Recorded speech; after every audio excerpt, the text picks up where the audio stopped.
E como eu deixei para vocês lá no plural, a gente vai fazer na 512 o número 2, na página 513 o 5 e na 515 o 6.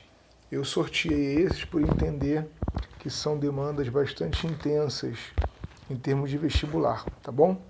Bom, no centro da tela de vocês, a número 2 da página 512. Ele fala assim: o gráfico a seguir mostra os dois principais produtos agrícolas cultivados no Nordeste brasileiro. Um de cultivo tradicional e que perdeu o posto de gênero principal, e o outro de expansão mais recente, que se tornou o gênero mais produzido. A e B são respectivamente. Então você repara que a linha A vermelha, é um gênero que na década de 90 era pico de produção e que declinou levemente. Enquanto que a linha verde, o gênero B, cultivado no Nordeste brasileiro, ele saiu de uma casa ali dos 400 e subiu para coisa de 1.600. Então nós temos aí a produção 4 vezes maior.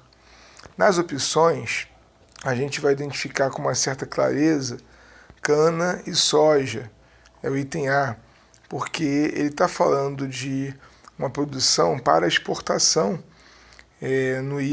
na linha B, naquela linha que nós vimos lá verdinha, ele vai dizer de expansão recente, e nós sabemos pela lógica do agronegócio que vimos na videoaula que a expansão em termos de produção agrícola se dá para fins de exportação, complexos agroindustriais. Isso não combina no Brasil com milho, cana, na segunda parte da opção nunca seria, e a opção E, que tem soja como possibilidade de expansão, tem algodão no primeiro momento, que nunca foi uma cultura possível no Nordeste. E por que eu escolhi essa questão? Para voltar a comentar com vocês que a fronteira agrícola ela está sobre a Amazônia, mas que ela pega um pouco da porção sul da região Nordeste. Ali nas sub-regiões do Nordeste, nós veremos que depois do sertão vem o agreste, onde você tem já uma umidade mais próxima daquilo que nas zonas equatoriais brasileiras nós teremos, como na floresta amazônica. Então, a soja, em larga escala, é produzida sobre a Amazônia e em menor escala sobre essa porção aí da região Nordeste, ok? Na página 513, nós escolhemos o número 5. É o último exercício desse primeiro bloco e o enunciado dele vai dizer assim. Vamos virar aqui um pouquinho. O enunciado dele vai dizer assim, ó. Analise o gráfico. Aí no centro da sua tela, Brasil, cereais, leguminosas e oleaginosas. Ele coloca a produção no eixo da esquerda e vai colocar para a gente no eixo horizontal a data, né? Mais uma vez mostrando a produção em tonelada nesse gráfico de pontos verde e o percentual no gráfico vermelho. A partir da leitura do gráfico dos conhecimentos sobre a dinâmica territorial da agricultura brasileira, é correto afirmar que, no período analisado, ele está falando aí da década de 80, ou seja, aquele momento ali chamado de década perdida, até os tempos atuais, marcando aí 2011, a década passada, né? Então, 30 anos aproximadamente de produção agrícola. Letra A. A produtividade agrícola do país apresenta crescimento significativo. Vocês vejam pela linha verde que a produção em toneladas ela sai da casa dos 60 milhões para dos 150 milhões aproximadamente. Então, é uma ótima opção. Vocês estão vendo no meu livro que é o gabarito, mas vamos ler as outras. A maior parte da área cultivada destinou-se à produção de cereais. Não tem nada sobre isso no nosso enunciado, né? Você vê que a distribuição por pontos aí é a mesma para cereais, leguminosas e oleaginosas, não tem essa distinção.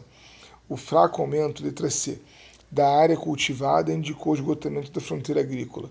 Acabamos de conversar na nossa videoaula que a fronteira agrícola está em franca expansão. Então, sempre que ler enfraquecimento, diminuição, inércia da fronteira agrícola, exclua essa opção. Letra D. A instabilidade da produção esteve relacionada aos problemas climáticos. O gráfico mostra a crescente produção, então não tem estabilidade. A região sudeste é que apresenta maior área e produção agrícola no país. Além de ser absurda, a letra E, não há nada sobre região sudeste nesse nosso gráfico aí, né? Especificamente. Então a letra A é o gabarito dessa questão número 5, beleza?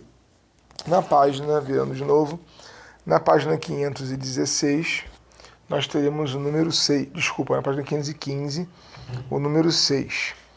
E esse número 6, ele começa com o enunciado mostrando um mapa muito legal, que eu ia colocar no meu slide, deixei para a gente vê-lo aqui agora. Reparem vocês que na legenda ele coloca o território da soja, é a mancha amarela. Essa marca achurada, territorialização da produção de soja. E tem área plantada nesses círculos, dos círculos mais preenchidos para os menos preenchidos em hectares, tá bom? Olha que mapa legal. A gente vê essa marca achurada, que ele chamou de territorialização da soja, justamente demarcando aquilo que a gente entende como fronteira agrícola no Brasil. Vejam vocês que nós temos aí bolas verdes bem preenchidas, ou seja, maiores, caminhando na direção região sul, centro-oeste. Quanto mais próximo da fronteira agrícola, maiores são essas bolas, ou seja, mais plantação, mais cultivo de soja existe. As manchas laranjas são aquelas consolidadas como áreas de soja. O Brasil não tem um zoneamento rural tão consolidado como o dos Estados Unidos, por exemplo, mas existem peculiaridades ambientais, climáticas, que atraem para certos municípios o cultivo desse ou daquele gênero. É o caso da soja em todas essas manchas laranjas no nosso mapa temático, ok? O enunciado diz assim, olha, a formação do território da soja no Brasil refletiu a seguinte característica espacial. Letra A, inclusão de regiões com elevadas concentrações populacionais. Ora, a soja ela foge da região sul para o centro-oeste, procurando justamente os vazios demográficos, porque numa plantação de larga escala para exportação, eu preciso de grandes áreas, então não vai ser em bolsões demográficos que eu vou encontrar vazios justamente para poder cultivar em larga escala. Letra B, incorporação de espaços com baixa fertilidade natural dos solos. Por que eu escolhi essa questão? Para voltar a um ponto muito importante, que é a Embrapa no Brasil, tratando o solo do centro-oeste, com aquela técnica que vai aparecer no seu vestibular, que é a da calagem. A calagem é a neutralização do pH do solo. O pH do solo da região centro-oeste, do bioma cerrado, é bastante ácido.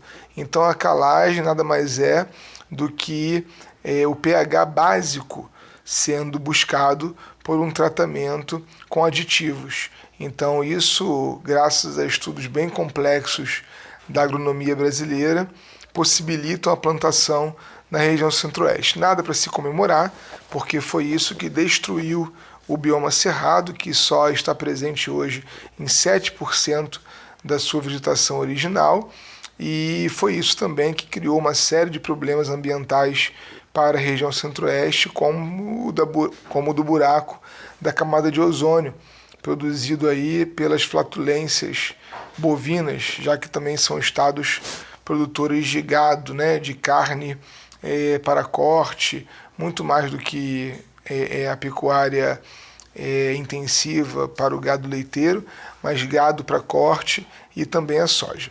Beleza, pessoal? Esses foram os exercícios que a gente escolheu para comentar com vocês, e quaisquer dúvidas a gente está disponível lá no Hangout e também pelas mensagens aí. Um abraço para cada um.